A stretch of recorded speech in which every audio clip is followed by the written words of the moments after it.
ఇప్పుడైతే పశ్చిమ గోదావరి జిల్లా తణుకు పోలీస్ స్టేషన్లో తుపాకీ పేలి మృతి చెందినటువంటి ఘటన మనం చూసాం. అక్కడికక్కడే మృతి చెందాడు సత్యనారాయణ. ఆయన కుటుంబానికి అయితే ఆయన మిత్రులు అండగా నిలిచారు. డాక్టర్ బిఆర్ అంబేద్కర్ కోనసీమ జిల్లా కె గంగవరానికి చెందిన ఎస్ఐ ఆదుర్తి గంగ సత్యనారాయణమూర్తి కుటుంబానికి 45,68,000 రూపాయల ఆర్థిక సాయం అందించారు స్నేహితులు.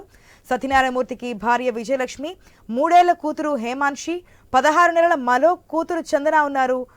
వృద్ధులైన తల్లిదండ్రులకు అండ కోల్పోయిన సత్యనారాయణ భార్య పిల్లలకు ఈ డబ్బు ఉపయోగపడుతుందని ఆయన మిత్రులు అంటున్నారు.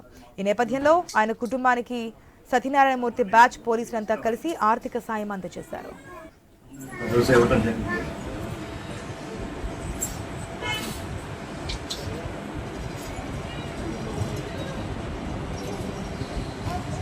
ఏ కష్టం వచ్చినా కూడా తమ్ముడు తీరుస్తాం.